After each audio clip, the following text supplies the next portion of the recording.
Hi friends, మేము చేసే interesting videos మీ మొబైల్లో నోటిఫికేషన్గా రావాలి అంటే మా ఛానల్ని సబ్స్క్రైబ్ చేసుకోండి. అలాగే పక్కనున్న బెల్ ఐకాన్ని క్లిక్ చేయండి.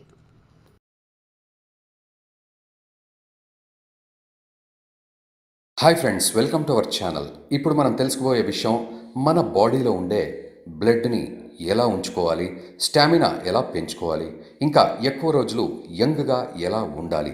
ఈ గింజల్ని 4 సార్లు తింటేనే 75 సంవత్సరాల వయసు ఉన్నవారు కూడా 40 సంవత్సరాల వయసులాగా కనపడతారు. ఆయుర్వేదంలో కూడా ఈ గింజల్ని పక్షులకు చాలా ముఖ్యంగా ఉపయోగించినట్లుగా చెప్తారు. మనము కూడా ఈ గింజలు తినడం వల్ల ఈ లాభాలు ఖచ్చితంగా పొందుతాం. ఆ లాభాలేంటో ఇప్పుడు తెలుసుకుందాం.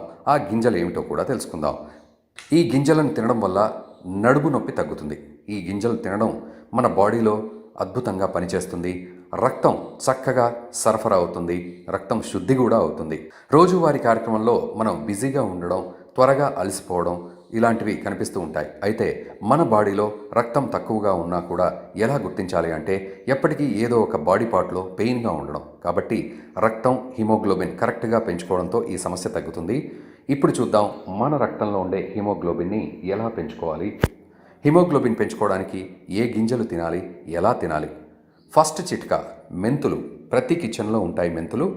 2 స్పూన్స్ మెంతి గింజల్ని గిన్నెలో వేసుకొని అవి మునిగే అన్ని నీళ్లు పోసుకోవాలి. మార్నింగ్ లేచాక ఆ మెంతులను బాగా నమిలి తినాలి. ఆ వాటర్ కూడా తాగేయాలి. ఇలా చేస్తే కడుపుకు సంబంధించిన ప్రాబ్లమ్స్, కడుపు నొప్పులు తగ్గుతాయి. కొంతమందికి ఫుడ్ త్వరగా అరగదు. ఇలాంటి వాళ్ళు ఇలా నానబెట్టిన మెంతులు తింటే డైజెషన్ ఇంప్రూవ్ అవుతుంది. 1 మంత్ ఇలా చేస్తే బ్లడ్ కూడా పెరుగుతుంది, హిమోగ్లోబిన్ సంఖ్య కూడా పెరుగుతుంది, ప్లేట్లెట్స్ కూడా బాగా వృద్ధి చెందుతాయి. ఇప్పుడు ఇంకో చిట్కా చూద్దాం. మార్నింగ్ లేవగానే మీడియం సైజు ఉన్న దానిమ్మ పండు గింజలు తినాలి. మరొక చిట్కా ఏంటంటే రాత్రిపూట 15 కిస్మిస్లు తీసుకొని నీళ్లలో నానబెట్టుకోవాలి.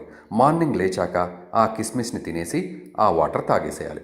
ఇలా చేస్తే త్వరగా హిమోగ్లోబిన్ ఇంప్రూవ్ అవుతుంది. కానీ ఈ చిట్కా డయాబెటీస్ పేషెంట్స్ మాత్రం ఎక్కువగా వాడకండి. మరో చిట్కా చూద్దాం. బెల్లం తినడం వల్ల బాడీలో ఉండే ఐరన్, హిమోగ్లోబిన్, ప్లేట్లెట్స్ త్వరగా పెరుగుతాయి. కానీ మనం బ్రౌన్ కలర్లో ఉండే బెల్లంని వాడాలి. ఎల్లో కలర్లో ఉండేది కాదు. బ్రౌన్ కలర్లో ఉండే బెల్లంలో ఎక్కువగా ఉంటుంది పోషకం. కాబట్టి త్వరగా హిమోగ్లోబిన్ పెరుగుతుంది. సో మొత్తానికి ఈ చిట్కాల ద్వారా మనం రక్తాన్ని ఎలా శుద్ధి చేసుకోవాలి, మన స్టామినాని ఎలా పెంచుకోవాలి, మన బాడీలో అంటే రక్తంలో ఉన్న హిమోగ్లోబిన్ని, ప్లేట్లెట్స్ని ఎలా వృద్ధి చెందించుకోవాలో ఈ చిట్కా ద్వారా చూసాం. ఈ చిట్కా ఫాలో అవ్వండి. మీ రిజల్ట్స్ని కామెంట్ రూపంలో మాకు తెలపండి. Please like, share and subscribe our channel.